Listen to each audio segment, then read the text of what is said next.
So let's call the Finance Subcommittee meeting to order. I will read the checklist. A checklist to ensure meetings are compliant with the right to know law during the state of emergency. As chair of the Sanborn Regional School Board's Finance Committee, I find that due to the state of emergency declared by the governor as a result of COVID-19 pandemic and in accordance with the governor's emergency order number 12, pursuant to Executive Order 2020-04, this public body is authorized to meet electronically. Please note that there is no physical location to observe and listen contemporaneously to this meeting, which was authorized pursuant to the governor's emergency order. However, in accordance with the emergency order, I am confirming that we are A, providing public access to the meeting by telephone with additional access possibilities by video or other electronic means. We are utilizing Zoom for this electronic meeting.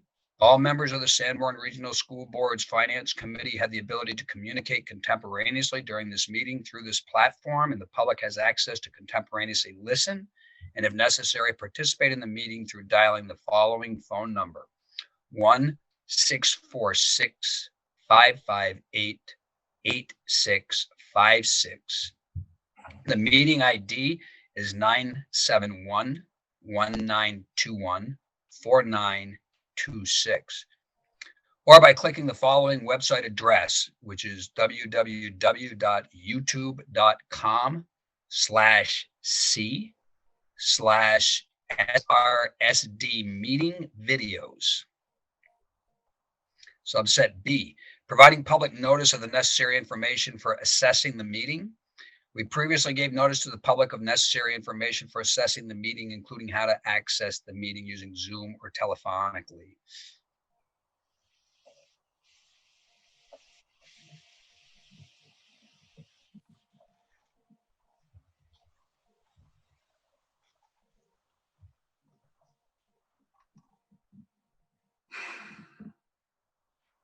During the meeting, if there are problems with access, if anybody has a problem, please call 978-482-7394 or email at helpdesk@sau17.net. Part D, adjourning the meeting if the public is unable to access the meeting. In the event the public is unable to access the meeting will be adjourned and rescheduled. Please note that all votes that are taken during this meeting shall be done by roll call vote. Let's start the meeting by taking a roll call attendance. When each member states are present, please also state whether there's anyone in the room with you during this meeting, which is required under the right to know law. All right, let me start with, as they show up on my screen, Jim? I'm at an office in my home and there's no one with me. Pete? I'm in an office in my home, nobody with me. Tom? I'm at my front porch at my home, no one is with me. Matt? I'm in my office at the SCU and no one's here with me. And Jamie Fitzpatrick, I'm in my home office and no one is here with me. Matt, you got your flag up. Can you keep that on the screen and we'll do the pledge? Yep. I pledge allegiance to the flag of the United States of America and to the republic for which it stands, one nation, under God, indivisible, for liberty and justice for all. There we go. Thank you. Did everybody get a chance to look at the minutes? Yes. Yep. I did make one note that we need to amend it if everybody's okay with that. On page 1 of the minutes, it says that we transferred $10 in the budget transfers, and that should be $10,000, not $10. So I would move that we amend the minutes to change 10 to 10,000 and accept the minutes. I'll second that. Okay. Roll call vote. Jim? Yes. Pete? Yes. And myself, I'm a yes too. Okay, on the revolving funds balance, let me see if I can that quickly. Do you want me to read them off for you, Jamie? I thought I was gonna build because it worked in rehearsal, but the chair's gone. And I don't know why, but so I can no longer share. So yes, if you wouldn't mind, Okay, or if you have an ability to share, my screen doesn't let me share it. all right. We're having a really hard time hearing you, Jamie. So if you could let Matt walk us through it, that'd be great. Yeah, please. Okay, so can you see that the revolving fund's on the screen? Yes, Yes. Okay, so the first one is the Special Education Expendable Trust Fund. At the end of September, the balance is $241,148. If I move on down, the Capital Improvement and Maintenance Capital Reserve Fund for the same period has a balance of $223,012.72. You'll see that a transfer was made this month for $50,000 into the fund. On the next page, this is the unanticipated educational expenses, capital reserve fund, and the balance at the end of September is $150,183.39. You'll also note that there's a $75,000 transfer into the fund. And then for the first time this year, I was only able to get revolving fund balance through the end of I'm sorry, it should say through September. It is the facility use revolving fund has a balance of $159,054.47. You'll note that revenue generated through rentals through September is $35,000, primarily from the rental from SLC. Jen, do you have a question? yeah. So are all the funds as of September 31st?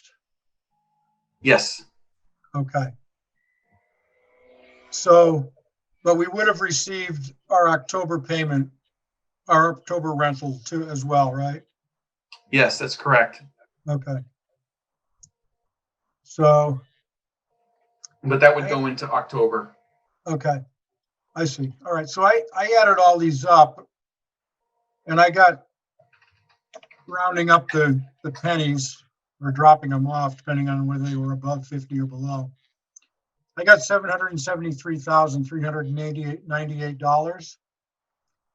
And then we have in that special reserve fund where we held back from the unexpended, we have another 569,245. That brings us up to, and with the 11,666 in October, that brings us up to over 1,350 or $1,350,000 in reserves. That's pretty good.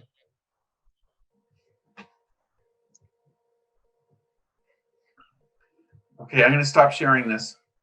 Okay. I do. Pete, did you have any questions? No, the thing that entered my mind is to remember that that comes mostly from the taxes. Just keep it in mind when we're setting budgets and things, that's all. Yep. The question I have, Matt, is we're showing a 159 balance in the last.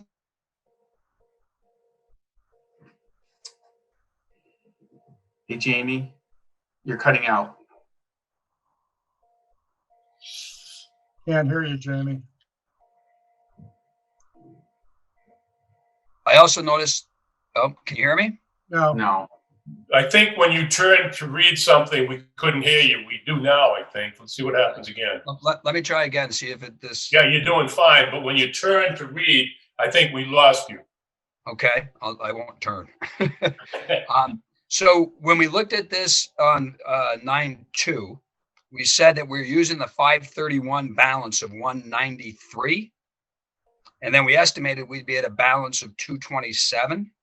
And we're at a balance of 159. Now I do see that we have 35,000 in expenditures this year, and we're showing prior year expenditures, which would have been since May, of another maybe 80. could you just step through what those expenditures are? Because I think that's going to be the difference between what we said on 9.2 and where we are now. You know, I could probably detail them out more in the next meeting. So I got to do this off the top of my head. We did some computer purchases, and I got to be careful about this because a portion of it, and I believe it's the Chromebooks, are coming out of the CARES Act. Where we purchased, I think, 400 Chromebooks. And then we also purchased, I think, 125 laptops for teachers. And I believe that was 85,000. And that would be the difference that you're seeing. Yeah, can we just take a note then? If you could just formalize that so that we could have that reconciliation, so it'd be very clear, because we didn't have this because of system issues. We weren't able to step this month to month. So there's a lot of those expenditures that we haven't publicly acknowledged into these accounts.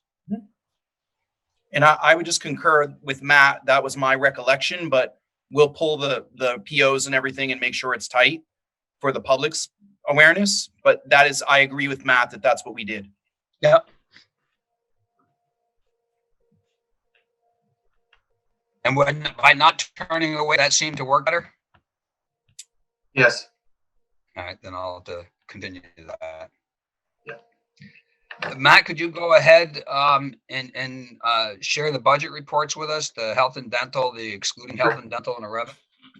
Absolutely. So the health and dental insurance report is through, again, September 30th. And through September 30th, we had expended $545,536. We have encumbrances of $3,645,603. And so an amount remaining for the budget is $764,302. One thing I do want to note with this particular report that we found out at the end of last year is the encumbrances doesn't reflect when someone changes their health insurance plan from, say, a single plan to a two-person to a family plan.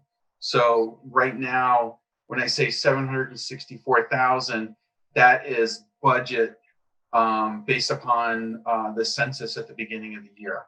And so that is going to decline as people move around in their health plans. Okay, I'm going to move on to the next. I should have put that up on my screen. Let me see if I can put it up on my screen. This one. Oh,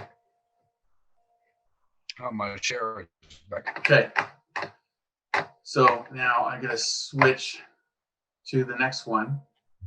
So now this is the monthly expenditures without health insurance, and I'm just going to go straight to the bottom line. Okay. Through the end of September, we've spent $5,793,488. We have encumbrances of $20,708,831 with a remaining available budget of $3,754,074. And now I want to point out that the while I'm calculating Matt, excuse me, Matt, could you move that to the left, because on my computer everybody's to the right and I can't see that final number.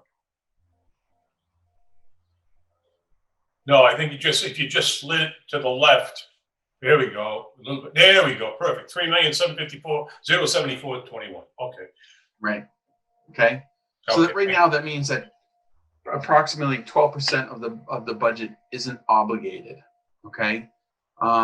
Since the school board has authorized us to go to in-person learning at the end of the month, I anticipate this amount to go down, and we're going to be managing it as best we can, given the additional COVID costs that we're going to be discussing about later on in the meeting.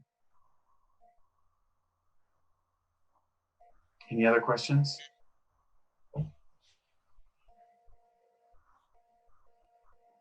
Okay. My only question isn't related to the numbers themselves, the systems. Are we square with our system issues that were preventing us from getting information previously? Are those resolved at this point in time going forward? to the most part, basically what it is I got to put in the beginning balance and then it generates the numbers for me. So we're going to be dialing that in the next couple of weeks. Okay. I'm going to switch to revenues now. So at the end of September, we had budgeted revenues of $27,423.355. Note that I've recorded the entire appropriation for the Kingston and Newton because we are recording them as receivables. So we're just assuming that we're getting 100%. We have not yet billed Fremont. That's going to be happening shortly. And likewise, I'm going to have to give them the guaranteed maximum rate soon. Earnings on investment. We haven't recorded any earnings yet. Let's see, other local revenue. 373,000. I'm running a blank on that one.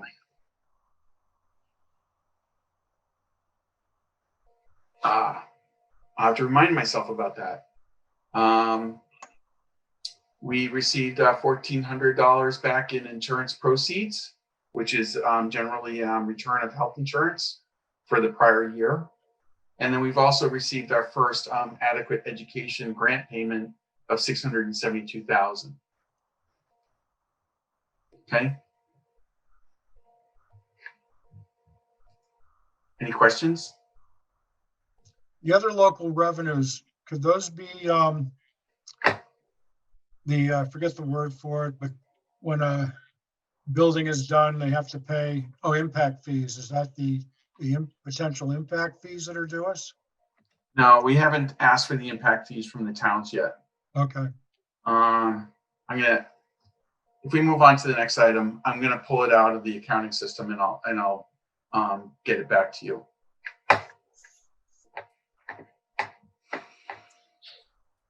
Okay.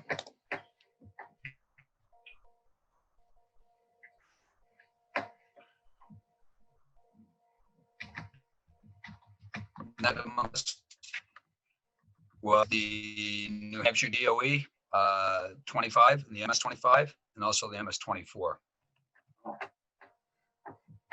Okay. And I do have an answer for you. We have a whole bunch of little numbers for scrap metal. And then we got the 2019 premium holiday credit from our health insurance for $372,000.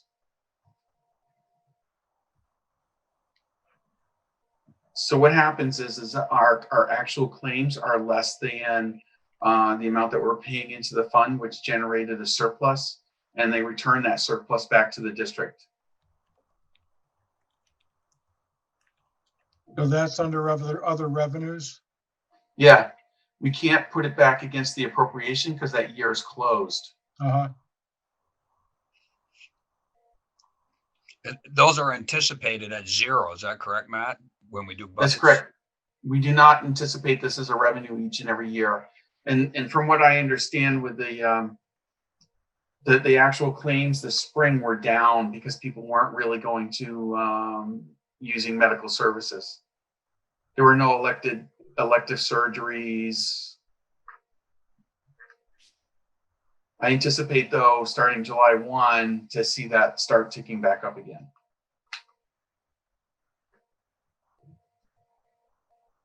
So if it's okay, I'd like to move on to the next agenda item, which is the DOE MS-25 report. So I want to, here, I'm going to just share my screen again. I just want to make sure that you are all aware that this is the DOE 25. This is the document that is the year-end information that was sent to the state. It's used to set help set the tax rate. And basically, let's see, can I turn this? I can't turn this. Anyways, the unreserved fund balance is $2.3 million, and that would be down on the first column on the left. It's the third number up from the bottom. anyways, that's going to be the amount of surplus funds that are going to be returned to the taxpayers. And the reason why it's so high is because of COVID. We stopped a lot of spending back in March and April, and a lot of it is through utilities. So anyways, this was filed and we're all set with the state. Matt, The next- the 2.3 million, that's after withholding the 5. Yeah, so let me go back. I wish I could flip this. Hold on. Let me try to zoom in.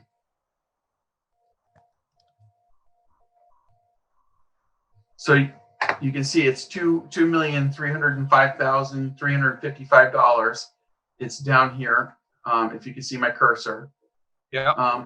Up a few numbers is the amount that's being reserved in that contingency fund. That's $569,245. So yes, Okay. Jamie, it is after the 2.3 million is after reserving the 569,000. And for you commercial accountants types, this is like making a reservation of retained earnings. Yep. Do we have anything in the hopper for unreserved, that might hit that unreserved? What I'm thinking, just can we bounce some of that over to the money going back to the taxpayer? Okay, so at this point in time, the only thing that I can see that could hit the unreserved fund balance would be something that would have to go through the school board. There is an executive order from the governor that allows the school board to expend that unreserved funds for whatever emergency needs that you need for COVID. Okay, I don't see anything coming down the hopper that's going to be going before the school board in relation to emergency needs. I honestly believe that the 569,000 that we set aside in the contingency fund should be sufficient for whatever emergency needs that crop up throughout the remainder of the year. So your recommendation is not to touch that? That's right. I believe that sending back $2.3 million is well, quite honestly, Pete, we could not spend the money because we shut down so much of the buildings that it generated that reserve. Okay, all right, yep, you're right. I hadn't thought of that. And then, we set aside that 569,000. That is at the max that we can set aside. So really, there's nothing more that we can do about setting aside more funds. Legally, it all has to go back to the taxpayers. And we're maxed out, so we won't have to put anything into it next year like we did in the previous years. Well, the 569,000 is an annual authorization that has to go before the school board. So Right, you're going to see it every year. Right, but what I'm saying is if that goes through and gets passed, we won't have to be asking the taxpayers to build that. That's right. Right, so that's in a sense, money we won't be asking for that we have asked for in the future, in the past. That's correct. Right, okay, no, that's good.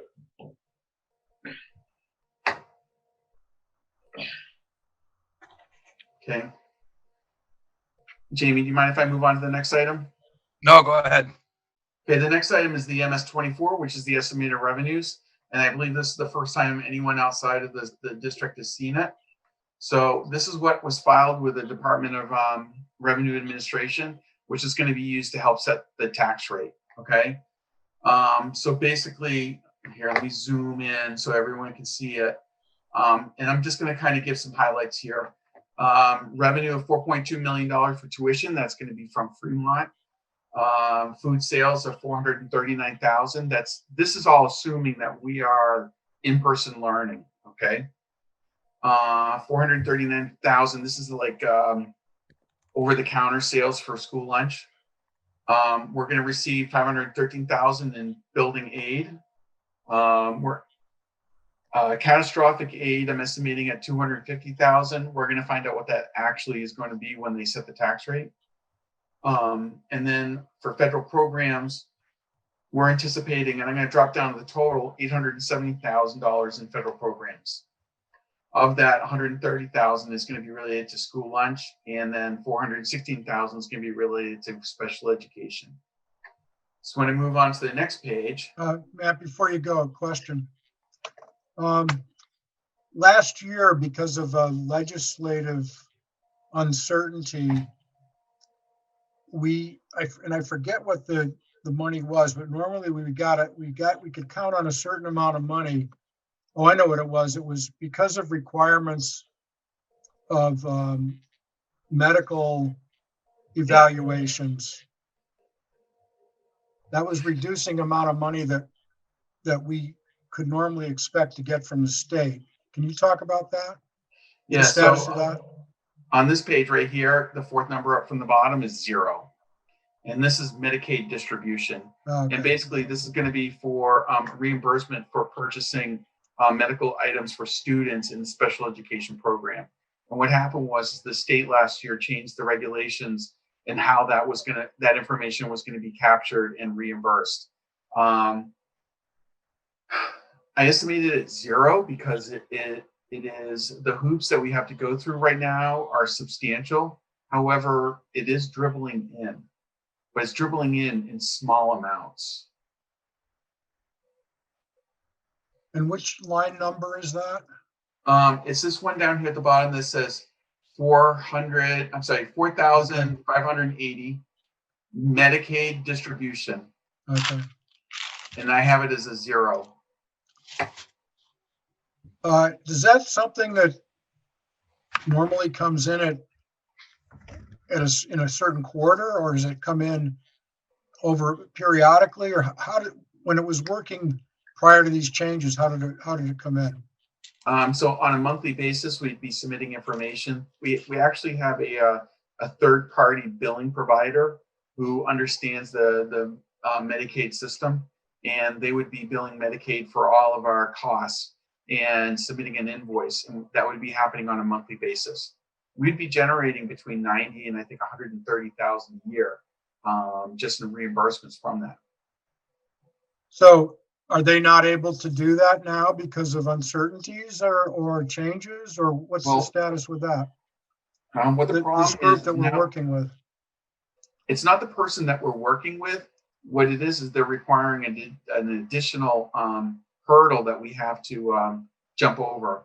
And it's my understanding that we have to get a doctor's prescription note in order to purchase, get reimbursement from the item. Prior to that regulation change, we were able to deem it necessary on our own. Now we have to go and contract with a medical professional and have a written prescription for that medical item that we're going to purchase. So the cost of the written prescription overcomes the amount that we would recover? Is that kind of the situation? I believe that what we're doing is we're paying per transaction for the medical prescription. I can get more detail on that for you. I'm not familiar with the new part of the billing. Okay. Because we don't want to leave money on the table if we don't have to. Nope.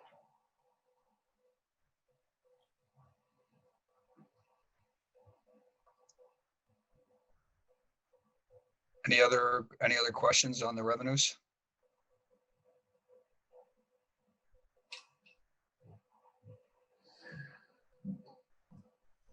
All right. Can I jump on to the next thing, Jamie? Yeah, please. Okay, so the next one's going to be the audit report. And so basically our auditors, Vachon and Cloquet, issued their independent auditors report. And I'm just going to go through this really, really quickly because it's basically the same information as the MS-24, but presented in a different, DOE 25, except presented in a different format, okay? And they also want to come in and present to the school board. So basically what it is they gave us a clean opinion. And then the first part of it is the management discussion and analysis. But I really want to jump down to the actual financial statements. And the financial statements is broken up into two parts. The first part, which is this page right here, is the school district as if it's on a full accrual basis, just like a business, okay? And I really want to kind of give you the scary numbers. If we were a business, our retained earnings would be a deficit of almost $33 million. And this is mainly because $24.5 million is related to the unfunded net pension liability for New Hampshire retirement. And then we So also this have is some, comparable to a balance sheet? yeah, this is comparable to a commercial balance sheet. Okay. Okay. But really what I want to do is I want to kind of drop on down to the information, this particular set of financial statements. It's the same information that was presented in the first couple pages, but this is on the same basis that I've been presenting them to the school board. And what you're going to see is unassigned fund balance is 913,000. The difference is the 100,000 that is being set aside for capital reserve funds. I don't like how this is presented. The assigned fund balance is the 400,000 for the contingency fund from last year, and then the remainder 423,000 are encumbrances. The committed balance right here are the capital reserve funds from the prior year, and then the non-spendable right here. These are our prepaid assets. They just have to equal each other. Okay. So this essentially ties out to the DOE 25 that was filed in the prior year. All right. Yeah. And then they issued a letter that goes with this. This is a letter to the school board, and it talks about how the audit went. This is called the governance letter, and basically they're gonna, let me zoom in here. They're gonna talk about useful lives of capital assets, significant estimates, and they're saying that the financial statement disclosures are consistent, clear, and neutral. There were no significant deficiencies or difficulties in dealing with management and performing the audit. There were, to me, any known or likely misstatements identified during the audit are trivial and were communicated to management. There were no disagreements when conducting the audit. This next right here, management representations. This is where we're saying that you know, cash reconciles and other representations to the financial statements. We communicated it to them back at the end of September. They didn't have to consult any other independent accountants when dealing with the financial statements, meaning that the statements weren't overly complicated for them to audit. There were no other conditions that would impair their professional relationship. And then they wanted to tell you about information where they didn't, they applied limited procedures on the required supplementary information, which is going to be the last 3 or 4 pages of the audit. Those are just like, they list out like OPEB and New Hampshire retirement liabilities for like the last 10 years.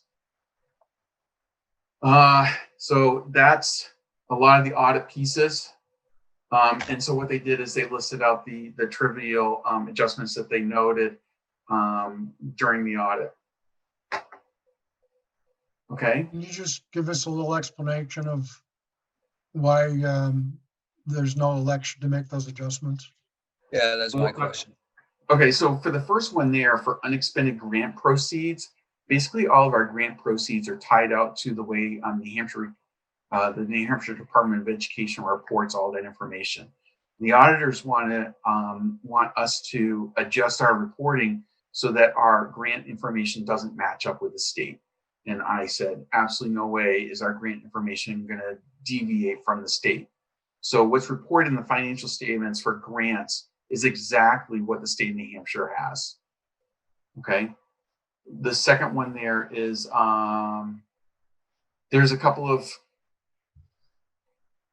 they've identified some cash balances in the student activity funds for reconciling errors. So basically there's a couple of items in there like void checks that are just really stale void checks that we need to deal with. And it's just for $4,536 and some other small discrepancies within the reconciliation of student activity funds. Yeah, go ahead, Jim. On the $10,985, that's, I assume those are grants that were received in the last fiscal year. So does that money exist somewhere, and how does it carry into the current fiscal year? Yeah, so what the issue is it's more of a reporting requirement a reporting period than anything else. It's not that we're losing the money, okay? It just means that they're questioning what year we're reporting the revenue in, where I may be reporting it in fiscal year 21 and they want it in fiscal year 20. But in that previous listing of accounts and revenues and unencumbered and unassigned funds, does this 10,985, is that included in that to get down to the 2.3 million in unreserved funds, or is it somewhere else? Oh, no. Oh, okay. That's a really good question. And I'm going to zip up on the financial statements to where you spoke about them in that. All right. So you see this column right here where it says grant fund? Yep. That 10,000 is going to be in that fund. Okay. It's not in the 2.3 million. And by the way, this is the year before. Okay. 2.3, it's not going to affect the 2.3 million because it's in a different fund. Okay, so let me kind of break it up a little bit more simple. In the general fund, this is where we're going to have general taxation. In the grant fund, this is where we're going to get federal and state restricted funds to be used for a specific purpose. Okay, that $10,000 is federal and state funds to be used for a specific purpose, and it doesn't affect the general fund. But if it carries over, can it be used the next year or the year after the year after? Or is there a time limit on it? Yeah, so for federal funds, we have to use it by September of the following year, and we don't have a problem with that. Okay. Thank you. Matt, if you go back to that other item, the 4,536, did you say those are stale checks? Could you say that again, please? Yeah, so I'm going to have to get an exact listing from them of what they're saying. But from what I've seen, we need to clean up some of the reconciliations for student activity funds. So basically, what you'll find is that there are some old outstanding checks that even if the people had those checks, they can't present them to the bank.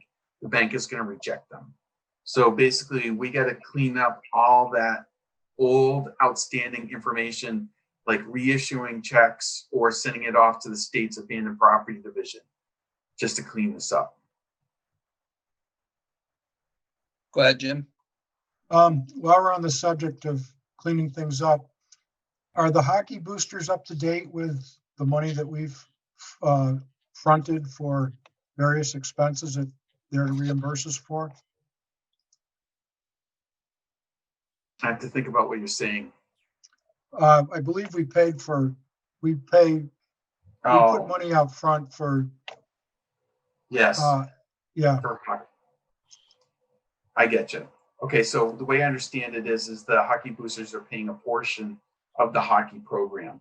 So right. what we've done in years past is we actually set it up as a grant in the grant fund and manage the costs and the receipt from that. Okay. For the current year, I'm going to have to, the year that we're in, I'm going to have to find out if they've paid yet. My guess is hockey hasn't started, so they probably haven't paid. We got to figure out how it's going to fall for this fiscal year. Well, I'm more concerned with whether they're up to date for the fiscal year that closed July 31st. As far as I'm aware, they're up to date, but I'm gonna double check that. Okay. Okay, thank you.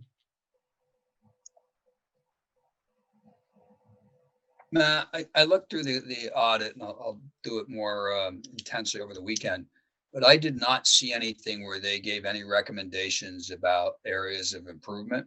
And we had talked specifically to them about that last year. Did they not do that again this year? They're going to be issuing that report shortly. They've got 2 more that they owe me. I just want to present to you the what came in. Was there any areas of what came in that you have concerns with as a business administrator versus what they found or discussions you had with them as auditors? The major area that I've raised with them that I asked them to look into is segregation of duties, because we're a small shop. A lot of our jobs cross internal control lines, and I just want to make sure that they're looking at it.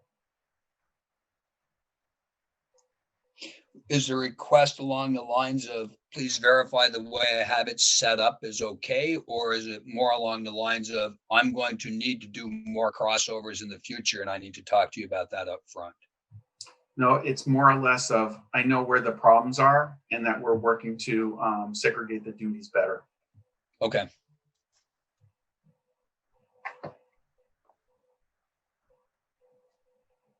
Did they have any concerns about those comments?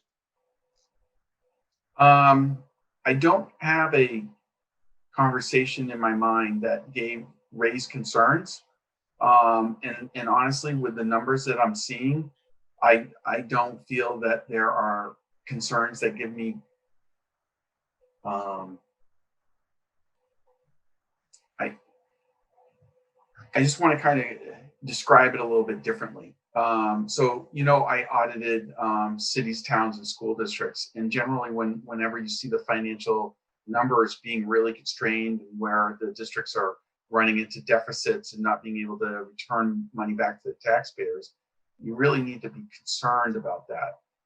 What I'm seeing here is that we're returning a lot of funds back to the taxpayers, which means that the people seem to be very trustworthy. I just wanted to kind of look at the internal controls as they stand to make sure that, although I feel that everyone's being trustworthy, I just want everything to be looked at. No, fair enough. Okay. You have no reason to be concerned from a practical perspective, but from a theoretical perspective, you realize that there's some crossovers and you want that to be tightened up. Yeah, I have concerns, and I need to have those things tightened up. Okay. But I don't have concerns. They're concerns of acknowledging that they do cross, but I don't have any concerns that there are any issues related to where the controls cross. Yep. Understood. Let me try to be more clear. I'm not finding any fraud if that's what you're looking at. No, I was just trying to understand what it was that you and the auditors were talking about. And I think I understand now. Yeah. So really, I'm pretty frank about just having fraud discussions with my auditors and being open with them. And I want them to be frank with me about it as well, because this is a real serious issue. And I want to make sure that if they find it, I want to know about it immediately. And so far, I personally haven't found anything, and I know they haven't found anything either. No, that is good.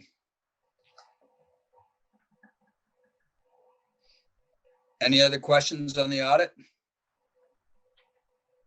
No. Okay. Okay. Estimated tax rate. Can I jump into that, Jamie? Yeah, please. All right. So I estimated the tax rate. I actually updated it today because some information is becoming available. And then I have to also warn everyone that a lot of my estimates are based upon how the tax rate was calculated last year. Every year, the state massages the apportionment and how it's kind of like it's nuanced. Okay. So this apportionment calculation is based upon last year's calculation. All I've done is just updated a lot of the numbers. So first thing is these are all the warrant articles that were presented to the taxpayers last year. You'll notice that the hockey team has nothing there, because if you read the warrant article, it says that if Article 3 passes, this article shall be null and void. Okay, so since Article 3 passed, Article 11 is null and void. So that means that we raised $36,555,000. I'm sorry, our appropriations are $36,555,728. Then we have a few other items here where we have, if we go down, $8,736,120. And that is going to tie back to the MS-24. And actually, I'm going to switch back to the MS-24 and go to the second page.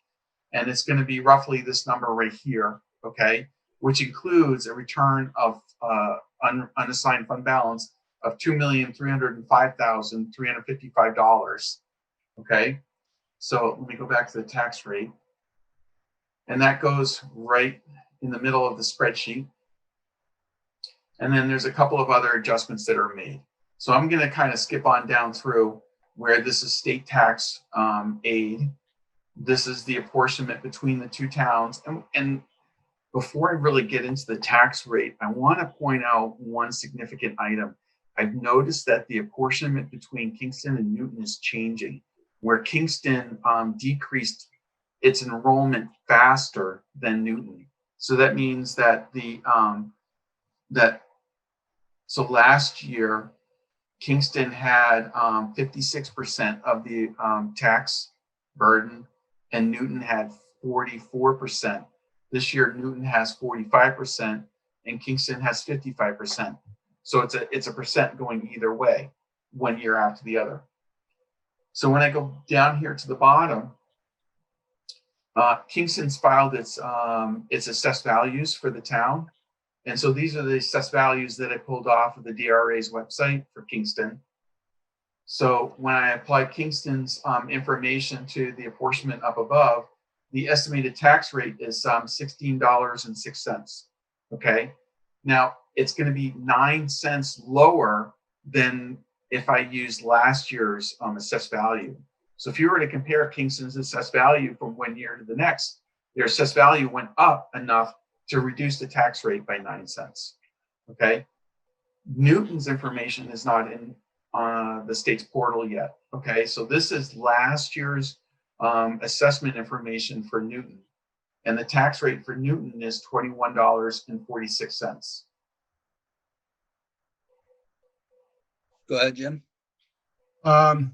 Unofficial numbers from the assessor are is that the assessment for Newton's going to go up about 22%.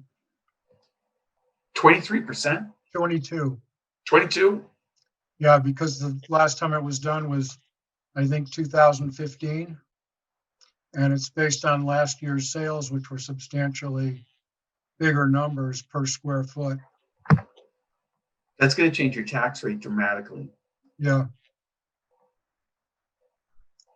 Okay.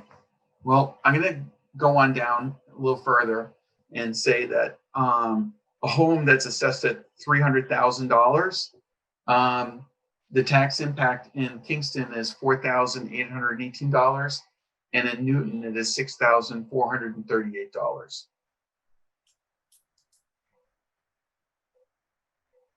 That's before any reassessment numbers for Newton. That's correct. And that's a total burden, not the change, of course, right? That's the burden that's coming out of someone's pocket. Yeah. But that's just from the schools. That doesn't include the town That's correct. or the state or the county. This is just the school district. And this is both the local and the state share of the tax rate. Okay. It doesn't include the Newton town spent or about the 90 county. Newton Sorry? spent about 91 cents per thousand at the last, based on the approvals of the last warrant. So it's going to be offset.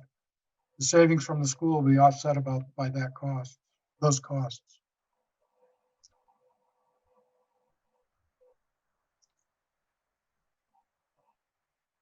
Any questions on the estimated? Now, just remember, this is an estimate. It's going to change. And this is my best estimate as of today. We don't have a county. No. We don't know what the county's not much anyway. Right, it's small potatoes. Jim? Yeah, Matt, at what point does the money go back to the towns? And at what point does the reassessment number get applied? Okay, so for the first question, about the money going back to the towns, basically what it is the towns, the amount that they're paying to the school district is going to be lowered throughout the whole year. So it's not like the money goes back to them. What happens is just their payment to us gets reduced. So it's an accounting adjustment. Yeah, exactly. Okay. Okay. The second question is when Newton's assessed values are going to be known is really when the town of Newton decides to file their MS1. They would have to do that before they set the tax rate, correct? Yes, that's correct. Okay. When are So they right setting, now- when are they setting the tax rate? I always thought we did it in October. Well, right now what's happening is all the municipalities in New Hampshire are racing to get into the queue for setting the tax rate. Okay. So the sooner that the schools get their information in and then the towns get their information in, the sooner they get their tax rate set. So the state starts setting them sometime, I believe, in mid-October, and they usually finish by the first or second week in November. It's really beneficial for a community to have their tax rate set at the end of October, first week of November, Right. so that their tax bills are due on the first week of December. Wasn't there a problem with Newton last year sending it in? What was that? Am I wrong on something there? No, it's fine. They just, we wanted to discuss the Yeah. the money that was withheld, and we missed the date because the DRA was submitted or something, Mac, and it was fine, but we were aware of it this year and more on top of it. Right now, it's correct to say that we have provided everything needed, and now it's up to the towns. They're not waiting on the school for anything. Yeah, the school correct. district has filed absolutely everything. There's nothing that they're waiting on. Okay. Good You guys, job. I have to go to Thank another- you. I'm gonna step off. Okay, I've got to go to the other meeting. Yep. Okay. Thank you, Tom. See you, Tom. Great afternoon. Thanks. So Matt, I don't know if you know this answer. Am I correct that it looks like the tax rate in Kingston, I don't know about Newton, I don't know what the tax rate is, but the tax rate in Kingston appears to be going down? Yeah, so if you look off here to the right-hand side, I have a tax rate analysis, and what I did is I compared it to the prior year. And I'm saying that the school's portion of the tax rate is going to go down $1.15 or 7%. Okay, that's what I was looking at. Hopefully town will be able to come in also. So Matt, so when we looked at the spreadsheets, the last we had in the spreadsheets you reviewed, we came down to the 2.3 million going back to taxpayers. We're still showing the 2.3 million, so it didn't really change. You thought it might go up a bit more, but it has not for the final numbers. So is what we reviewed that got us to that 2.3 million? Are those the final numbers for that sheet? Yeah, the 2.3 million is the final number. All right, if you could just send me that final sheet that shows the 2.3, then I'll have that in my files. You see this MS-24? Yep. You have that in your files? Yeah, I've got it from the minutes. Okay, so can you see on the screen that there's that Yeah, 2.3 million? that's what I was saying. Since I saw it there when you showed it before, it looks like there was no change from what we reviewed on the 16th. No, there's no change. Okay. Yeah, so just send me the actual spreadsheet from the 16th that has that came down to that 2.3, please. Okay, I'll try to, let me write that down.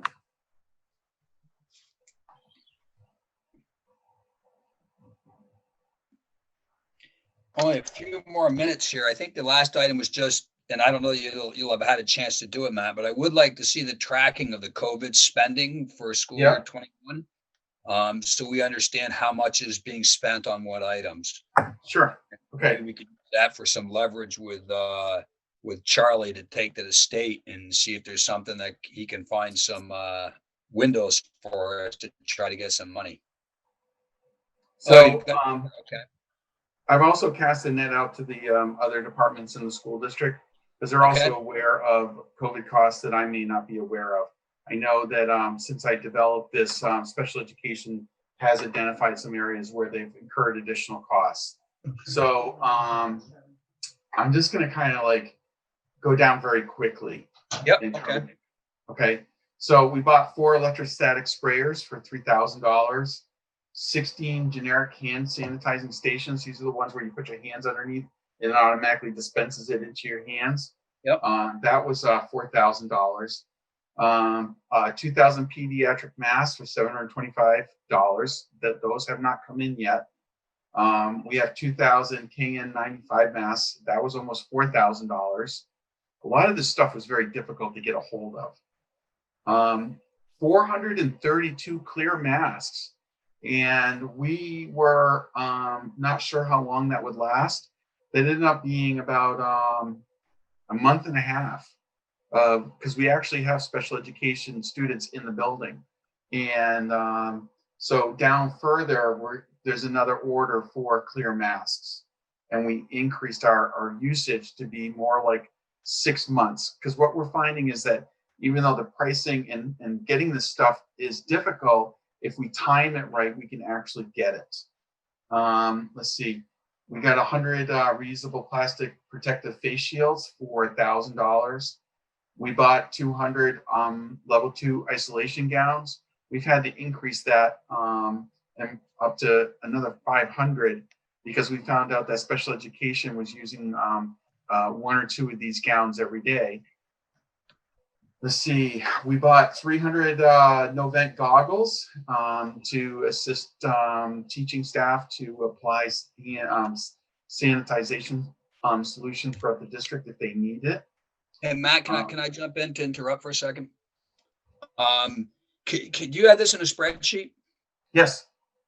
Can you send that? We need to jump off and wrap up now because Daniel needs to set up the next public relations meeting, and he needs to have us off so we get them on. Okay, so I've got one quick question. If we can address it, if we can't address it today, we can do it the next one. That 400,000 plus that we retained the previous year, that's the equivalent of the 569,245 that we retained this year. Where does that appear in the accounting? basically it gets close to the unassigned fund balance, and then it has to be reauthorized by the school board, and they only reauthorized it up to 569,000. Right, but the 400, so the 400 that was taken out of the That unexpected flushed back funds, through the 2.3 million, Jim. it is? and Did you see it in there? It's on that spreadsheet that we were tracking before they came to Okay, the. all right. I missed it. Thank you. All right. We have to wrap it up here, so let's adjourn the meeting so that Daniel can move on.